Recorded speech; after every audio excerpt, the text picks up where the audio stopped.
নমস্কার, আমি সোমা গাঙ্গুলি। আজকে আবার আরেকটা রান্না নিয়ে চলে এসেছি, লাউ চিংড়ি। কিভাবে বানাচ্ছি আপনারা দেখুন। কড়াই বসিয়ে দিয়েছি, এরপরে সরষের তেল দিয়ে দিলাম। চিংড়ি মাছটা নুন হলুদ মাখিয়ে রেখেছি, এরপরে তেলের মধ্যে দিয়ে দেবো।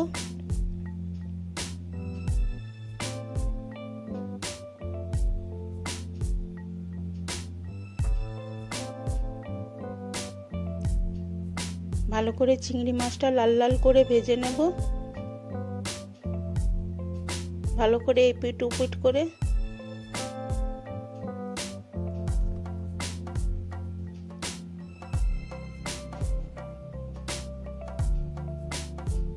দেখুন আমার ভাজা হয়ে গেছে, এরপরে তুলে নেব।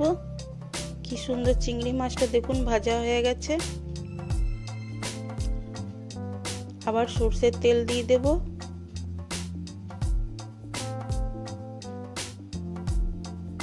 লাল কাঁচা লঙ্কা দিয়ে দেবো তেলের মধ্যে।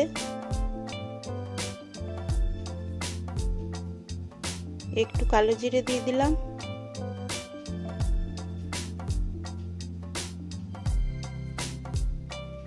একটু গোটা জিরে দিয়ে দিলাম।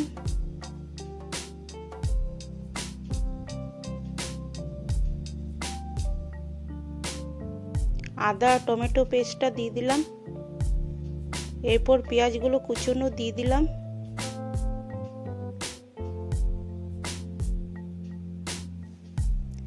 এরপর খুন্তি দিয়ে মশলাটা ভালো করে ভেজে নেব। পেঁয়াজটা মশলাটা যেমন ভালো করে মিশে যায়। একটু হলুদ গুঁড়ো দিয়ে দিলাম, নুন দিয়ে দিলাম, এরপর একটু জিরে গুঁড়ো দিয়ে দিলাম, একটু কাশ্মীরি লঙ্কা গুঁড়ো দিলাম।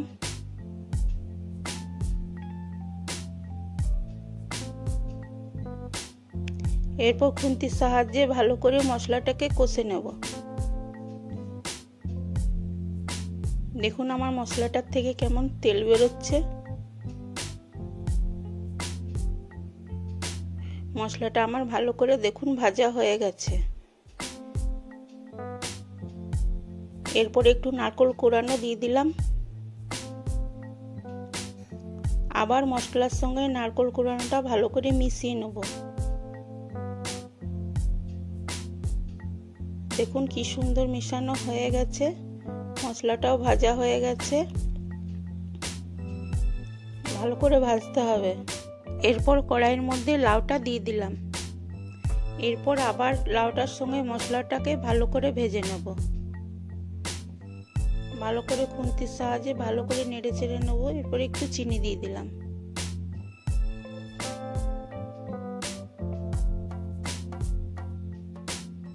এরপর ঢাকা দিয়ে দিলাম।